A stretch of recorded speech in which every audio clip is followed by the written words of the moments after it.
We're live, Ed.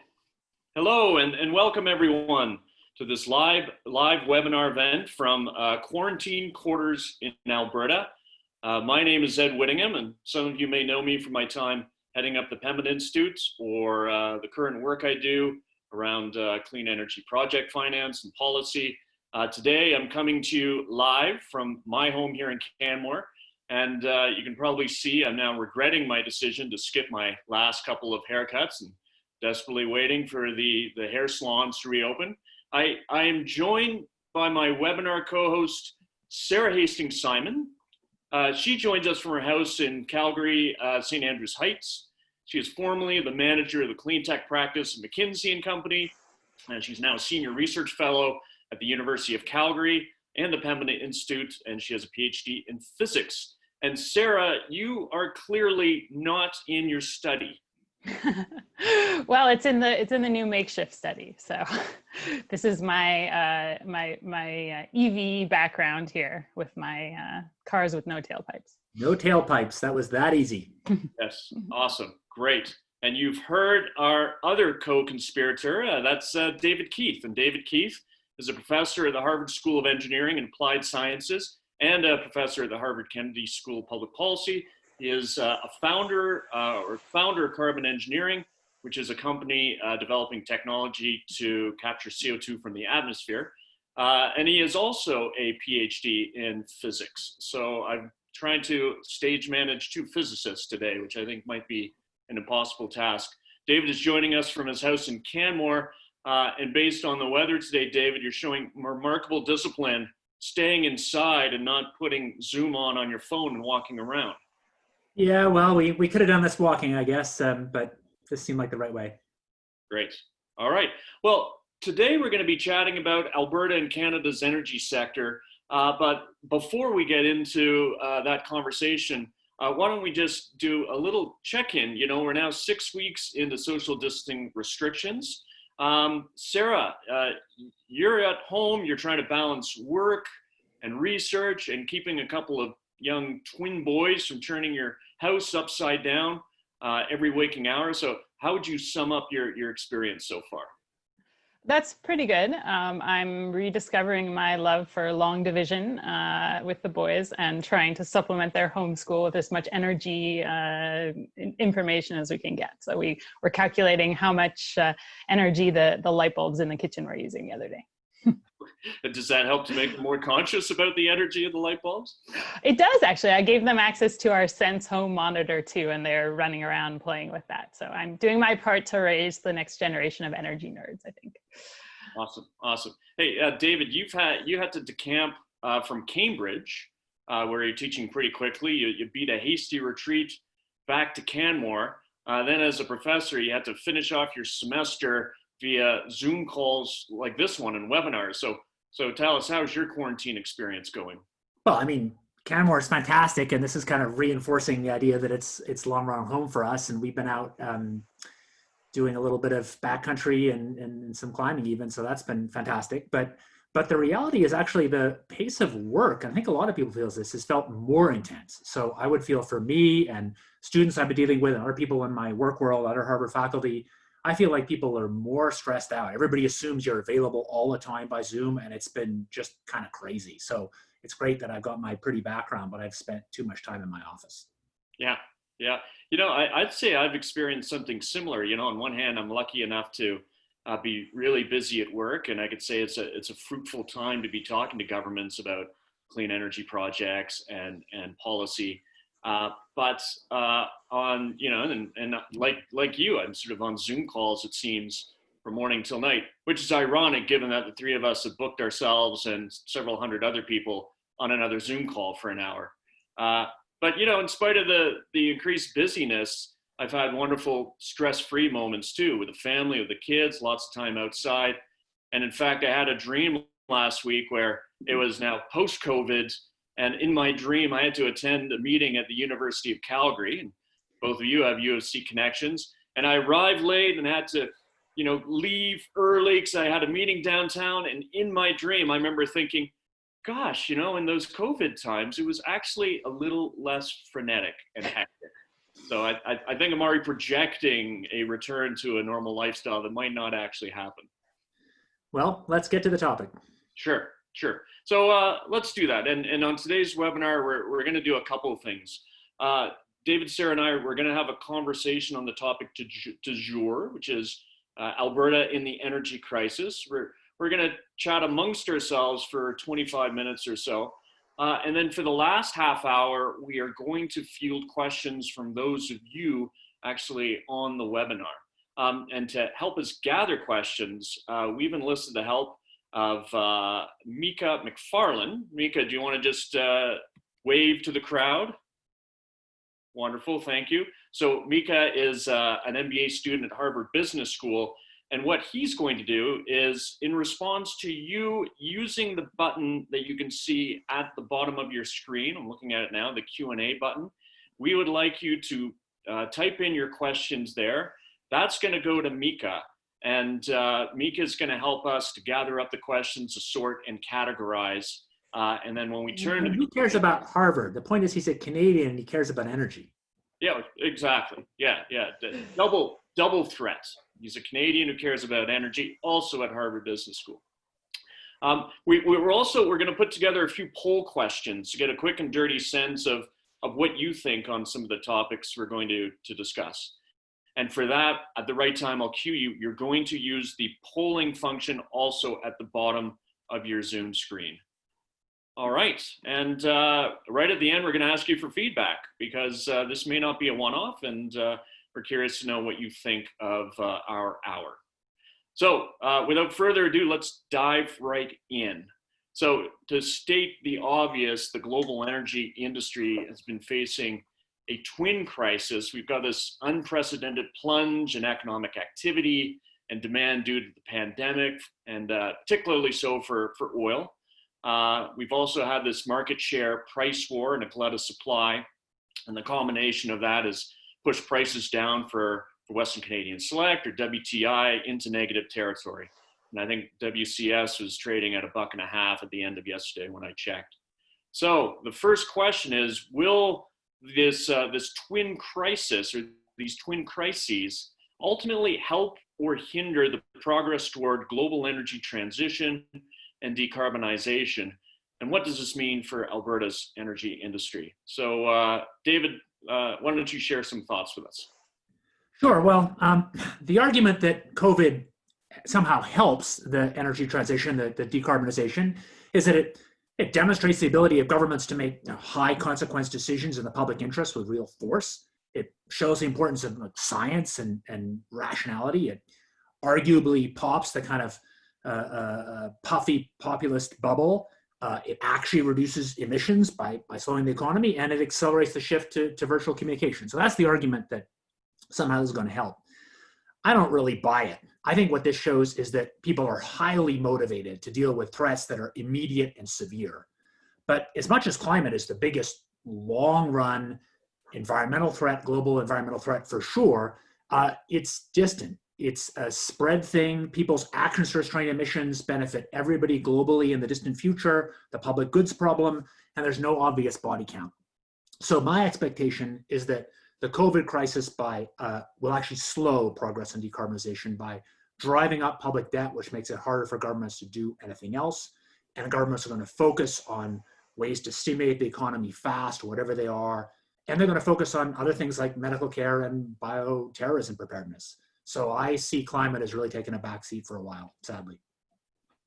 All right, so that's one vote for slow. And as David started speaking, you would have seen a poll came up. I'll get to the polling results in just a bit, but Sara, what do you think? Is it going to help or hinder?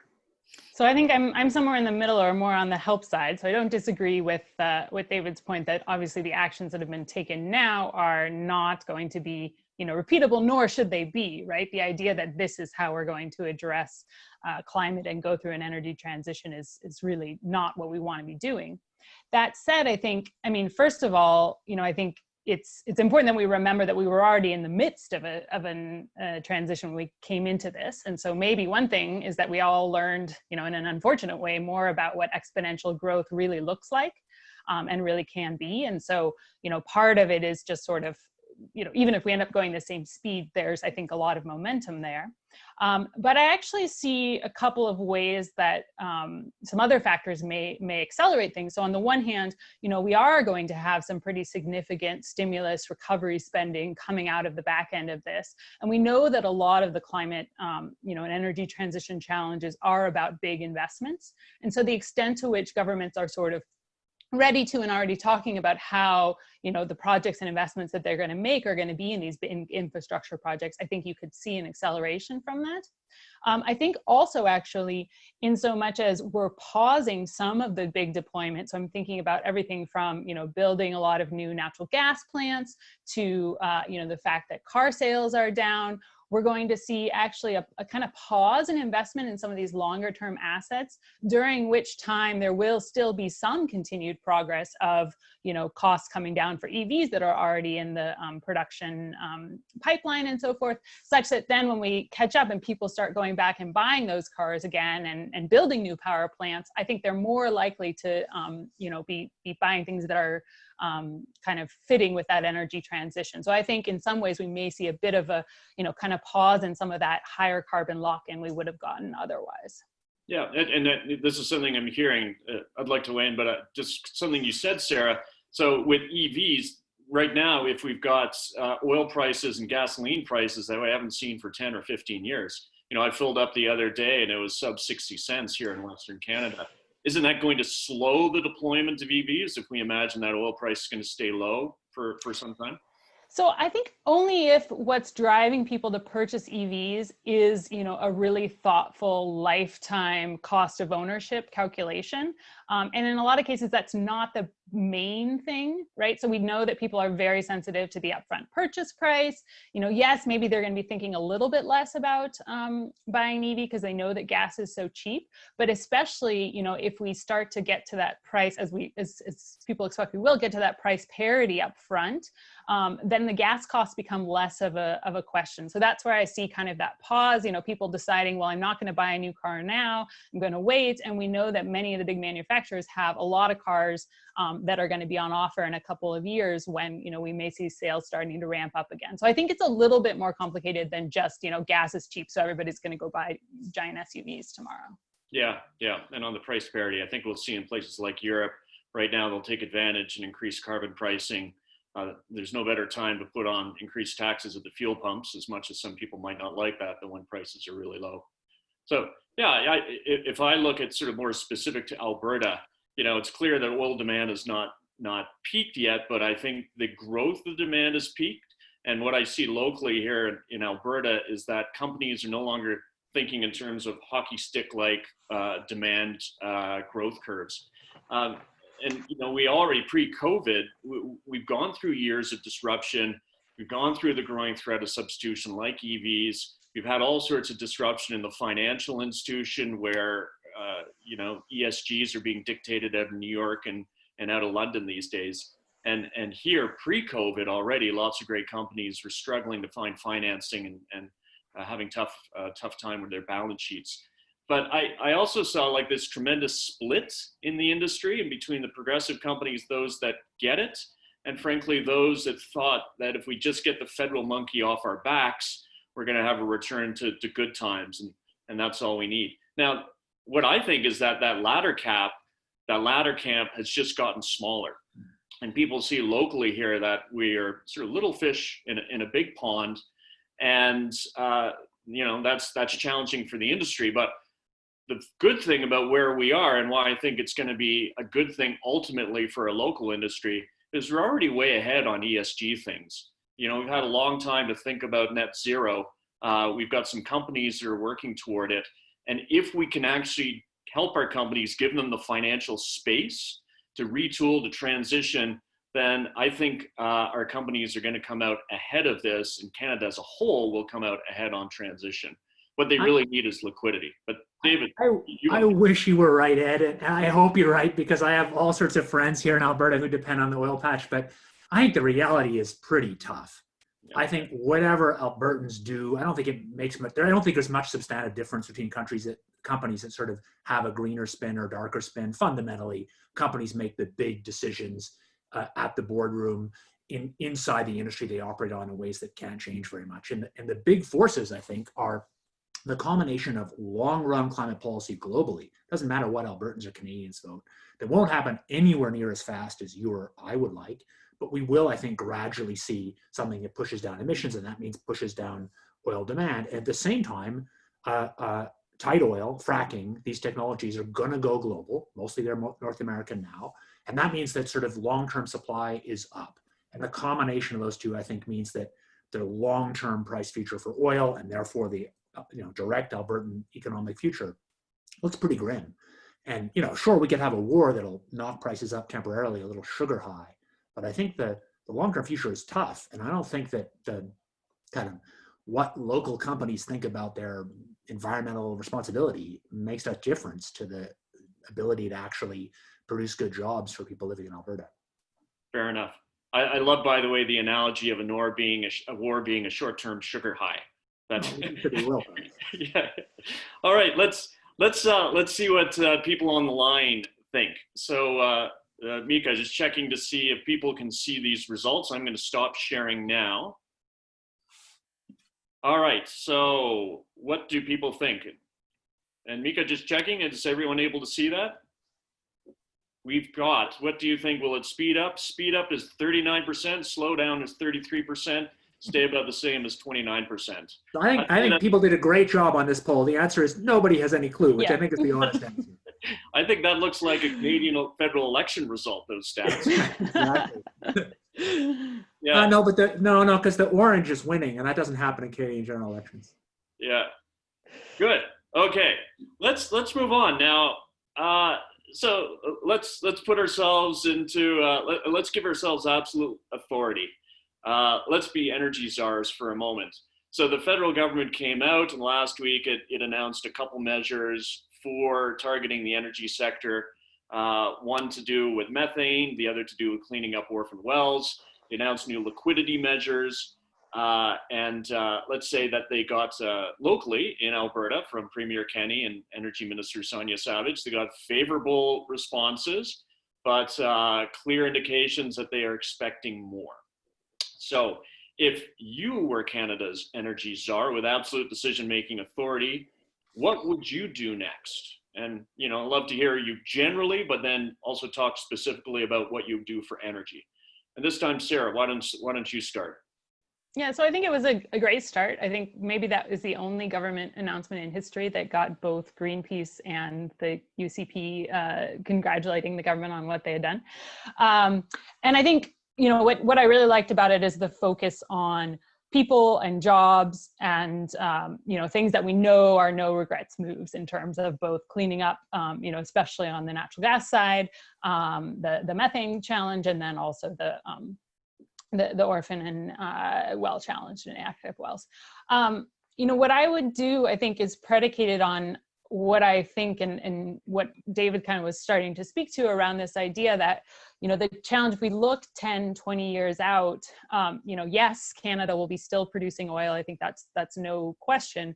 But the potential for growth, I think, is very, there's a lot of question marks there. And, no matter how good the oil companies were to get at, within the oil sands, say, at producing at, lower cost and lower emissions, as an investor looking at trying to invest in a new large project that's going to take some significant amount of time to come online, I think it's a very challenging case to make when you might have other shorter term, shale, tight oil options that allow you to respond to what's going to be, a continued volatile time going forward. So I think that the challenge that the energy czar has is how do you move forwards with that?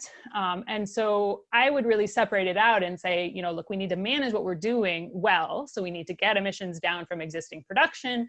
And we need to, take the cash that's coming in from that and then start to invest in what comes next. And then also really think about what's the role for government in this kind of situation. It's not to save all the companies, right? If we believe in markets, as I do, then, the markets are supposed to say, okay, these are companies that are, better at managing and these are worse. And the role of government is really to deal with the dislocation, the problems that arise for the people that are caught up in this and help them manage through that transition more smoothly.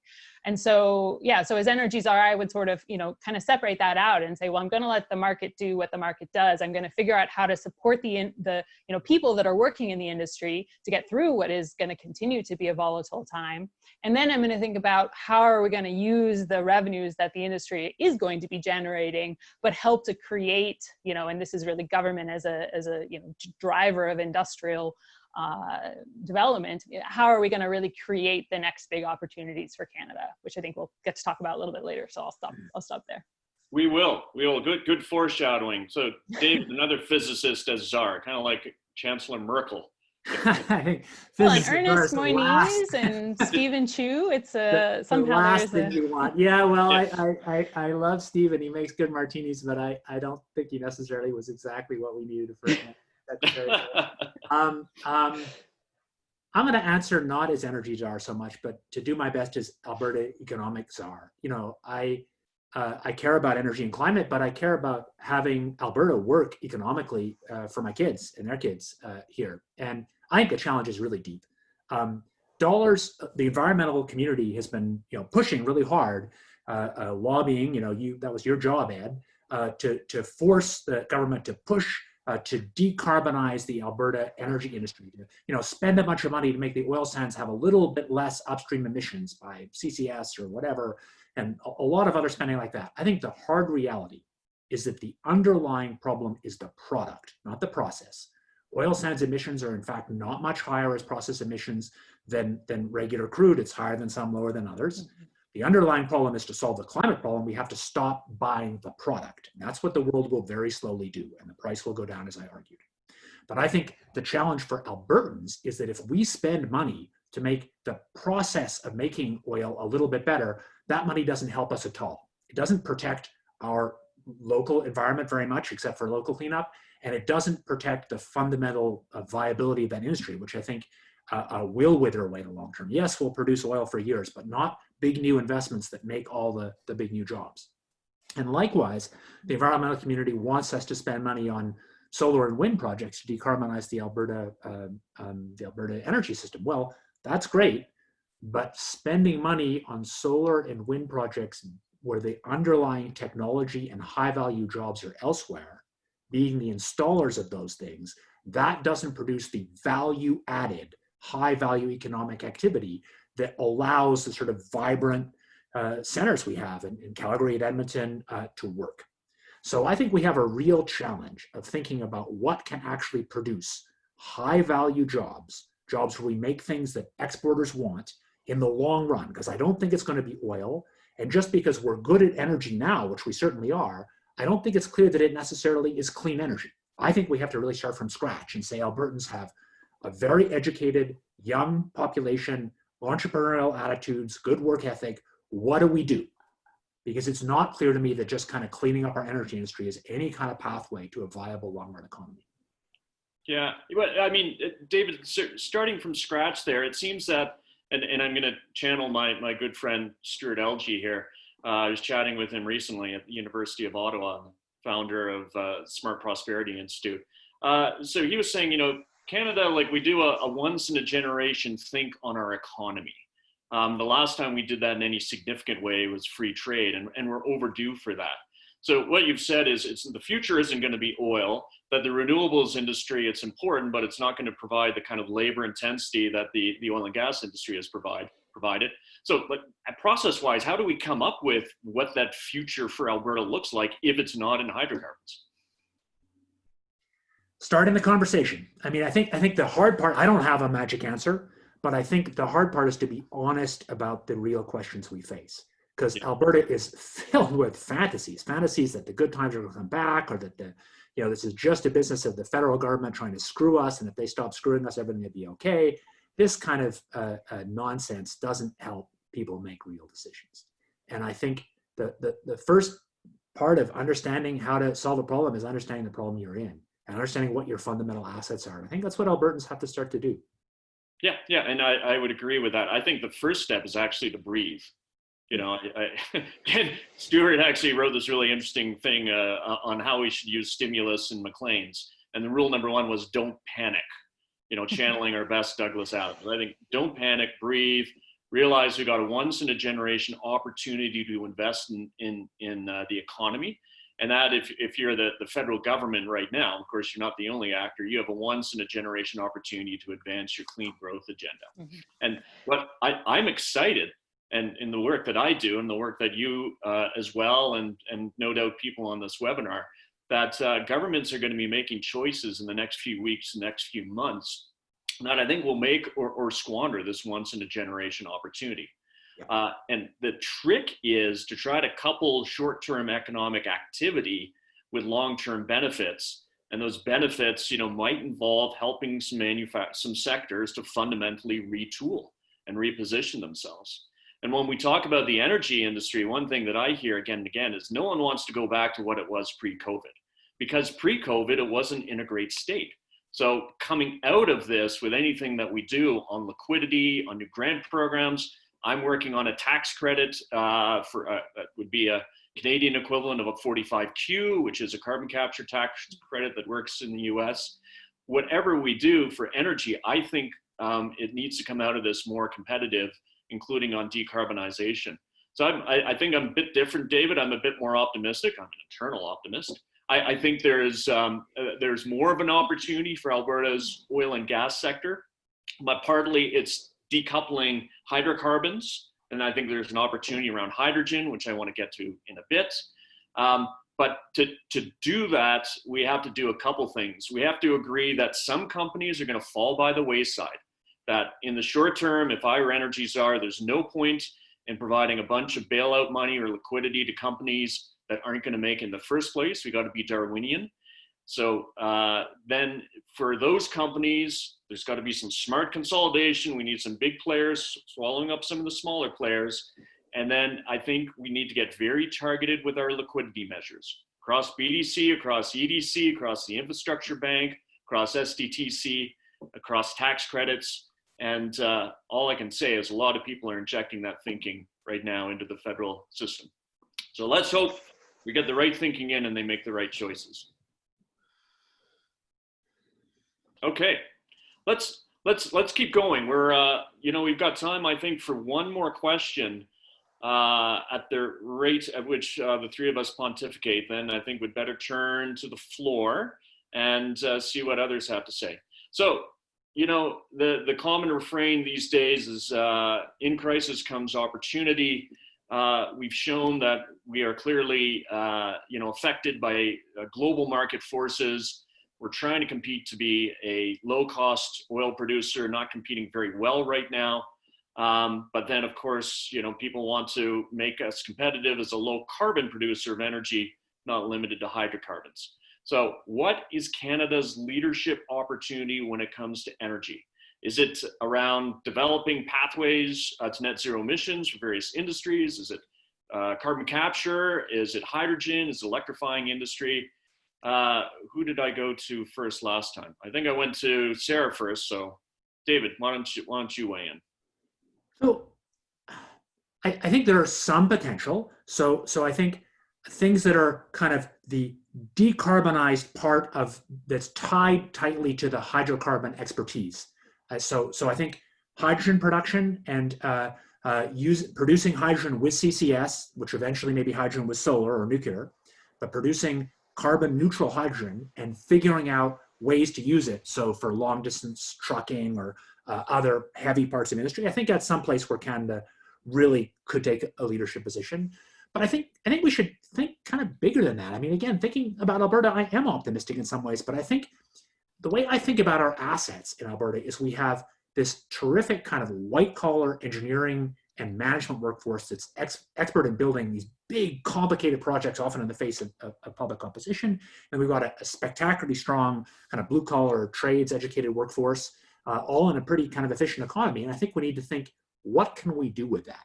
And some of it might be decarbonized energy, but other places maybe not. And I think we need to really think out of the box. The hard reality is wages are going to need to come down a little bit to make us more competitive. but then we can be. You know, you think about places that are trying to engineer new batteries, for example, or nuclear power plants that are trying to do that out of Silicon Valley or Shanghai, that are now getting to be pretty high wage places and that don't have some of the big project engineering expertise we have. I think those are things that Alberta could conceivably compete in and win in.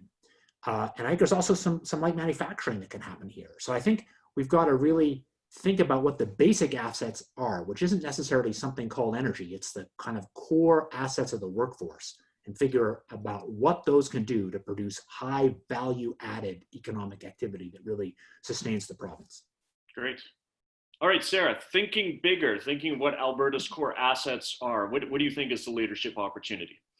Yeah, so I agree with David, and I would put those in my core assets bucket. I would add to them and say, you know, we have a lot of space in Canada. We have a lot of land, and that land has a lot of resources.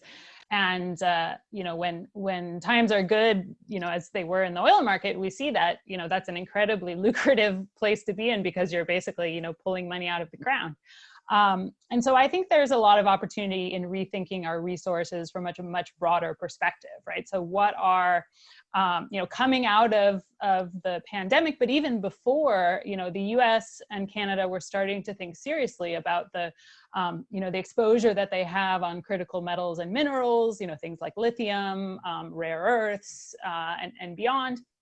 And the real challenges that presents, you know, as the energy transition brings us to a place that is more reliant on those metals and minerals. And so I think that a lot of what, you know, I think is not as promising, this idea that we could build, you know, a low carbon oil industry, because as David said, you know, at the end of the day, at some point, people are going to stop buying the product. But a lot of the fundamental ideas that go into that of, you know, if we can do that in a way that is, you know, more environmentally responsible, if we really tighten our regulations, and there's more work that needs to be done there, to be clear, but, you know, I believe that it is possible for us to do that and to use that engineering skill and talent to figure out how to produce these materials that are going to be needed, and how to bring them, you know, from out of the ground through some, you know, level of manufacturing, which we also have as a competency within Canada. Then we become, you know, a really trusted supplier for, you know, certainly the US, which is a huge market, and beyond. So I think that thinking, you know, more broadly about the resources that we have, which I would add is something that we've actually done before in Canada, right? And so some of the work that I've done was looking back at the, you know, AOSTRA and the development of the oil sands. And from where we sit today, we often look at that as like, oh, well, that was really obvious because we had this huge resource. And so of course we were always in oil, and so we're going to do that. But if you go back and look at the way that people talked about that resource at the time, you get this sense for the fact that it wasn't really thought of as an oil resource in the way that we think of it today. It was really much more of sort of a separate industry. And so I think that, you know, we're poised to do something similar again here, which is to look at the resources that we have that are, you know, in some form energy resources, right? Lithium is also an energy resource, and build on the, you know, the underlying skills and capabilities we have to do that. And I think that's going to be really important, that we do present and find alternatives, because, you know, the pushback and kind of this strange, like, freak out, I guess I would use the word that the Premier had about the idea of the Green New Deal the other day. You know, a lot of that comes from the fear, and understandably not, you know, if you don't have an alternative, then you're going to cling to what you have. And so I think that's where, you know, really coming up with and showing a pathway to these credible alternatives is going to be key. Yeah, yeah. And if you're wondering about the freak out that the Premier had, Max Fawcett had an op-ed in the Globe just recently about it. So, or you can tune in, and I remember it was, I think, minute 27 on the YouTube feed. It's a very interesting response to a question about energy transition, which of course is what we're talking about now. Maybe a good time to get our polarization question, and then some questions from the polarization poll, and then some questions from the group. Yeah, I think so. Let's do that. So over the last 15 years, you know, clearly energy and climate have become hyper-polarized, hyper-political. Now, in this COVID time, we've been able to have a common enemy, kind of like the Martians attacking, which has been helped to mend rifts. But we shouldn't expect this temporary truce to last. So our question to you is, what do you think? Will post-COVID, the debate over climate and energy in Canada become more polarized, less polarized, or will it stay the same? Now, I'll weigh in just very quickly. Personally, I think there will be no climate future and no significant progress until we actually make it a nonpartisan issue, the way that, say, we've made carbon pricing bipartisan or nonpartisan issues in BC and Quebec. And the problem is, in places like US or Australia or Canada, the perception amongst industry is everything's going to be undone by an election. So we need to bring all provinces on board. We need to, create that kind of consensus. And until we do, I don't think anything's going to be enduring. Mm-hmm. I won't try to say more or less. I mean, that forecasting is so hard, but I think one thing that we may see coming out of this period is really a shifting of the kind of camps or the alliances that we had going in. And I think that's where we may see change happening, right? So we talk about kind of as if there was these two monolithic sides, but they're really made up of a lot of individual groups that for a while have, worked together and had, you look within industry, let's say, for example, and you have the large companies and their investors, and then you have the labor blue collar workforce and the white collar workforce. And so I think that those, those sorts of alliances and partnerships are the type of thing that tend to be, disrupted by an event like this. And so, as I mentioned before, I think that the way that we kind of come out of this positively is both acknowledging, the value and what the industry has done for the economy of Canada to date, but then also thinking about really presenting, an alternative future that gives people kind of a choice between, going back to the way things were, which, as you said, I think, there are a lot of reasons non-environmental that many people, don't want to live on that kind of resource roller coaster. Yeah. We should probably get to audience questions. I'll just say, as somebody who goes back and forth between Canada and the US, I think one of the things that really I love about Canada is it just feels less bitterly polarized. I mean, the US, you really feel like you were on one side or the other of a knife edge. And maybe it's because in Canada, we war along many different dimensions. We war, prairies versus Ottawa, center versus east and west and left and right. But somehow some of the socially polarizing topics that have just tear the US apart don't seem like such big deals here. So I'm more optimistic Canada can find its way out. But I think Ed, you probably take us to some questions. Well, and before that, let's share the poll results. So I think everyone can see them now. What do you think? Well, one thing, we've got 300 participants on this webinar. So that, I should say, greatly exceeded our expectations when we thought we'd have 12 friends, families, and fools show up to our webinar. It's great to have 300. On this one, we have more polarized at 46%, less polarized at 28%, and stays about the same at 27%. So not totally unlike our last one, but it just shows our audience is a little bit pessimistic as to how we're going to come out of this when we stop fighting the common Martian alien. Okay, let's get to questions here. So I am looking, and thank you, Mika. He has picked up a batch of questions for you. Let's start and take one here. There's talk of the need for a national energy policy. Your thoughts and what should that look like? People have wanted a national energy policy forever in Canada. I think it's a bit of I think it's asking kind of the wrong question. There's things are never polarized just around energy. The answer is energy is really important. It's, I'm an energy nerd, but it's just one piece of the economy. What you need is organized policies, I think, around innovation, around environment, around education. But I think the idea there's kind of a magic national energy policy is actually not that helpful. Yeah, I have a story around that. I was in Ottawa in, I think, 2008. I want to say the 50th anniversary of the National Energy Board. And I asked that to Lisa Raitt, who was then Minister of Natural Resources. Do we need national energy policy? And that was when you could actually use national energy policy or national energy strategy in the same sentence. You didn't have to worry of the ghost Trudeau the Elder coming and haunting your meeting room with talking about the national energy program. And said, well, we have one. It's environmental assessment legislation. And I wouldn't say that's a policy. It's actually in the new acts that have come, the Impact Assessment Act. It's in the mandate of the Canadian Energy Regulator. I think we need a commonly shared vision of what Canada's energy future looks like. And until then, we're going to be banging our heads against the wall. And that actually, I think, dare I say it, use the royal, I think we could use a royal commission to look at that exact topic. It shouldn't preclude some of the short-term decisions we would make, but if I were Justin Trudeau, I'd be appointing that commission now. Sarah, last word here. Yeah, it's a tough one. I'm not sure what the lesson from it is, but I read a lot of angry statements from the petroleum associations in the 60s and 70s saying that like we absolutely should not build pipelines to Eastern Canada. So there's something about like what it is and what is the answer and how we get that right. I think that there's a lot of ways to interpret that too. I think the idea of kind of that's sort of popular in some places these days of, energy independence, and we're going to construct a strategy like that, I think is definitely the wrong way to go.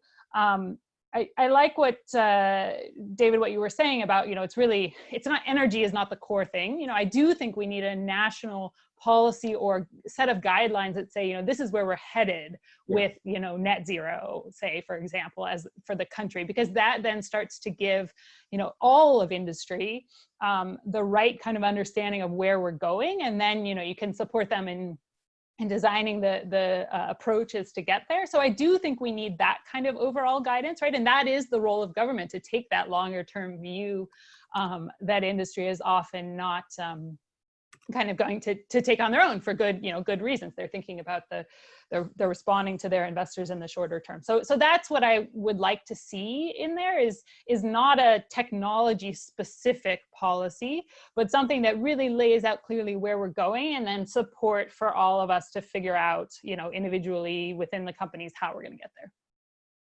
Great. Okay, let's get another question. And this is, what do you think of the Energy Futures Lab and the bright folks of the Energy Futures Lab? They've got 5 big ideas for Alberta's energy sector: hydrogen, geothermal, lithium, and bitumen, and beyond combustion. Hydrogen, 1, 2, 3, 4, 5. Cherry pick any of them. What do you want? Comment on all or any of those. I'll try and go through the 5 really quickly. I think hydrogen, is really plausible. I think that hydrogen is one of the pathways to decarbonization, and because we have huge hydrogen production capacity and ability to do low carbon hydrogen with CCS, I think that's something that Alberta actually could develop. I like that. Geothermal, I'm much more skeptical that the long run it's there. I think when you look at energy densities, I think there's some sort of deep arguments why I don't see it being a big part of sort of global primary energy. That lithium stuff, lithium extraction, I think is really cool, but I'm ignorant, don't know that much. And finally, on bitumen beyond combustion, I'm pretty skeptical. I think as the markets for hydrocarbons for combustion go down, yes, it's true we need hydrocarbons for stuff other than combustion, including carbon fiber and whatnot. But those markets are just fundamentally small, and it's not clear that you want to start with high-cost bitumen. So I respect the people who are trying to make that work, but I feel like there's just kind of wishful thinking there that won't really compete.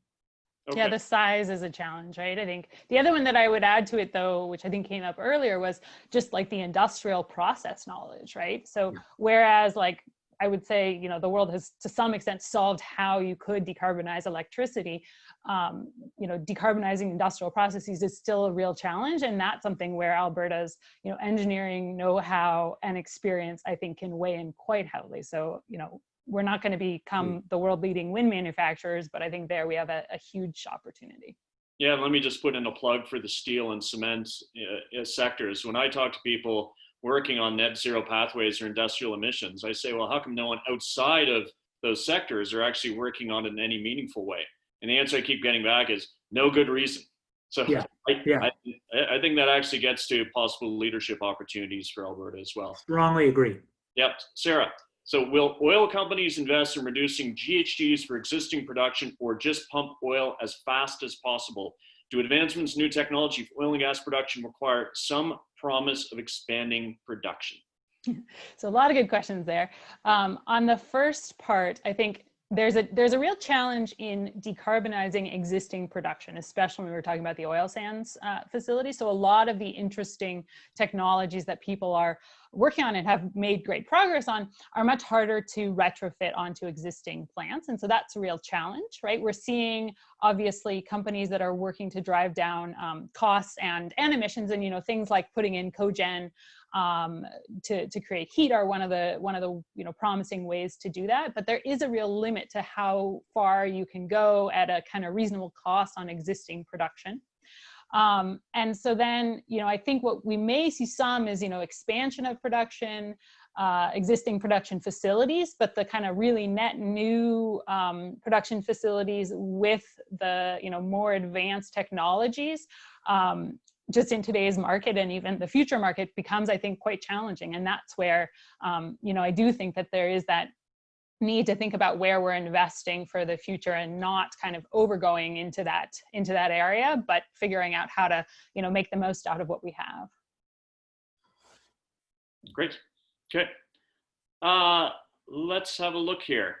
Let's talk about bridging the gap between politics and policy in Alberta.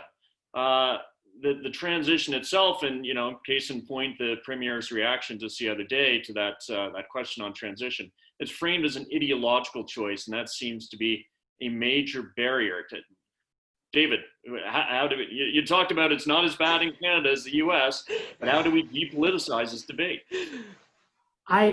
What I'm going to say sounds just very kind of like a wish and a prayer, but I really mean it. I think that some of this has to come bottom up. I think that the elites are often more polarized, and I think this won't come top down from political parties. I think that if Albertans are going to really successfully talk their way through this, they need to talk to each other. And that's, that sounds just trite, but I think it's crucial. I think people need to figure out how to really have these discussions at kind of local, whatever combination of social media, but I think face-to-face when we get back to it, because that seems to work better, where people really hear each other's points of view. So we get some people who are the oil patch and rural Alberta talking to the downtown tech Alberta, because if we can't find a way to talk together as individuals, nothing from the top will solve this problem. Great. Okay. Now, here's a new question. Given the potential for natural gas to reduce emissions, should Canada take steps to increase production and export? And this gets, we commonly hear that we should be increasing natural gas, we should be increasing the capacity of our LNG ability, and Canada's natural gas can be a climate solution for the world. Now, the two of you are physicists. So, in addition to thinking of just the physics of this, I'm curious to get your take on it. I've been doing some work actually with someone. We have a paper that's coming out at some point looking at this, and there's definitely potential, but I think it's a lot more limited than people talk about it for a couple of reasons, right? So one is just how much room we have, in any reasonable trajectory for natural gas growth around the world. So kind of the real physics of it, if you want. So there's some potential there, but it's, at some point you run out of room even for natural gas, and you need to start driving to renewables and other lower carbon solutions. The other one, the sort of more political piece of it that I always struggle with is, if what we're saying is going to happen is that all of a sudden, China is going to pivot its entire electricity sector to relying on imports from, the US and Canada and Australia to power its economy.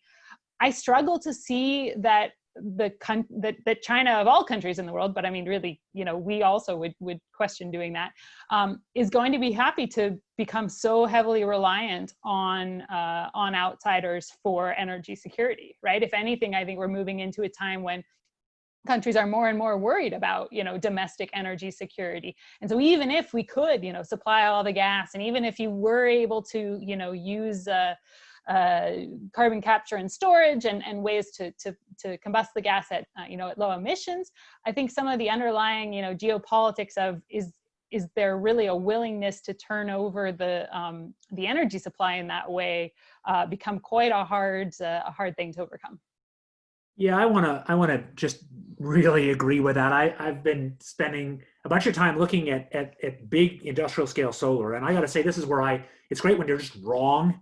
It always sort of wakes you up. I really thought that for years that solar was just overhyped, and all these people, enviros pushing solar on rooftops, but this fact that people are now building gigawatt scale big solar installations, a whole bunch of them going in Western China at capital costs that are going down well under $1,000 a kW, getting towards 500, and it doesn't seem like it's going to stop.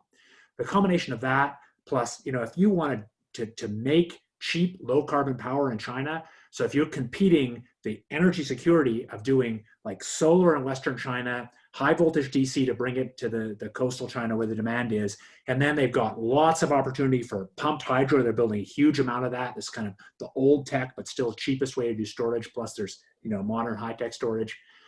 I think they'll be using gas for peaking, but I think the fantasy that they're just going to import all our gas in some kind of global liquid gas market, making themselves hostage to that global gas market and still not really dealing with emissions that much. I don't think so. I think there's certainly some window. Of course, gas is cleaner than coal, and there will be some of that displacing coal for sure. But I don't see it, and everybody else has cheap gas too. So I don't see this as kind of the most importantly. Back to where I'm sort of thinking most about this conversation, which is how this really works for Albertans or for Canadians. I don't see this as a salvation for the challenges Canada faces. Yeah. Well, I'd look at the gas question. I mean, the folks at LNG Canada and Woodfibre LNG are smart. They know they've made FID decisions based on an assumption of a certain level of demand, but it certainly isn't going to be the level of demand that we thought it was going to be back in the Christy Clark days when they had 6 to 8 to more projects slated for that part of the West Coast as a way of exciting labor and capital. And natural gas can be a solution, but a climate solution if you have good carbon pricing regimes. And once the energy efficiency or renewables start to outcompete, then its ability to gobble up market share is limited. But question to the two of you. So let's think about the future we've talked a lot about oil, but what about the future of natural gas in Western Canada? Is there much of a future? The world is awash in cheap gas. Gas has suffered from low prices for a long time. What should we do? And maybe comment on just the natural gas network and how it could be used for hydrogen as well. If that's an area we all seem to be agreeing on that we should pivot to. Well, I think a bunch of people in Alberta are really thinking about this. I do think it's credible that Alberta could gradually transition to supplying hydrogen or hythane. There's ideas of mixtures of natural gas and hydrogen through pipeline networks that's decarbonized that people will pay a premium for. And I think while I personally have been spending a lot of time thinking about solar hydrogen, I think it's much more serious than it used to be. Over the century, I think it's going to be a huge role. There's no question that for the next decades, natural gas with CCS beats solar hydrogen in producing low-cost hydrogen. Yeah, I see it as a timeline question, right? So no doubt that there's an opportunity, especially in the near term, to definitely move away from coal and burn more gas in existing plants. I have a lot more questions about building new infrastructure, right? And I mean, similarly, things like renewable natural gas, I think are again, a good transition fuel to use the infrastructure that we have. But the long term or, the midterm future, I think still looks more and more like a transition away. I mean, I guess with a couple of wild cards, right? So you do have some interesting things going on, like this net power. So these new combustion cycle gas plants that do direct carbon capture. So that's, I think, an interesting question. But it's all, I mean, I think like all of these pathways, it's a little bit of a race between what are the alternatives, right? So, maybe you manage to get those plants working. Maybe you manage to get, third gen nuclear. Maybe you manage to build out just the ton of wind and solar and high voltage transmission lines, right? I think the race is still on between those different technologies. But a big, gas is coming to save Alberta for the next 40 years. I think that's pretty much out of the question. Yeah, people are fighting yesterday's enemy. Like, yeah, sure, gas can easily beat solar and wind back when they cost what they did 5 years ago. But as costs keep falling and storage costs gradually come down, it gets harder. Yeah, and I've been working on a 400 megawatt solar project in the Traverse solar project. It's being built on a merchant basis, and that is the largest solar project utility scale under development in Canada today, and it's showing it can compete. And it'll be really interesting the next 10 years. We'll see as coal comes offline, this competition for share between utility scale renewables, between combined cycle natural gas, but also some of the measures we'll take like grid connectivity and interconnects between Alberta and BC, or look, probably more fruitfully between Manitoba and Saskatchewan, where you could use, essentially Saskatchewan could use Manitoba as a massive storage space for clean electrons. Yeah. Okay, we mentioned, go ahead, Sarah. Last question.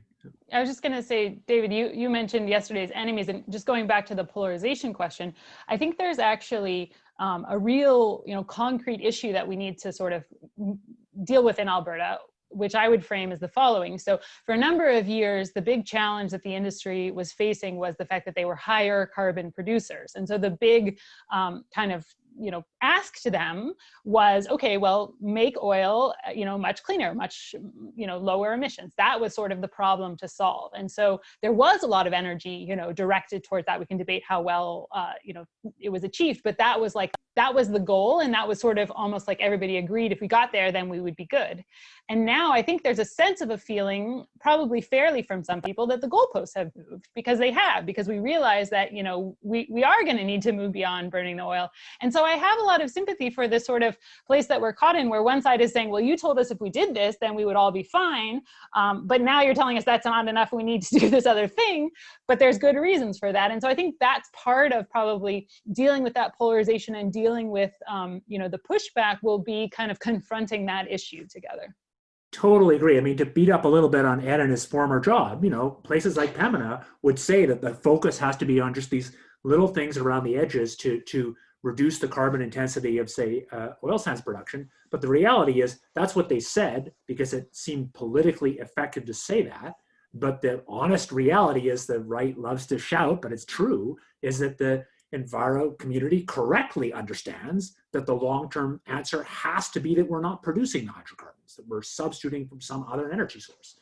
And I think that kind of whipsaw has left a lot of Albertans and a lot of Canadians pretty bitter. And that's the kind of the frontier of the debate in Canada, where the federal government and the current prime minister are not quite willing to be honest about what the just basic math of climate change means, that we're not going to be producing these resources in the long term.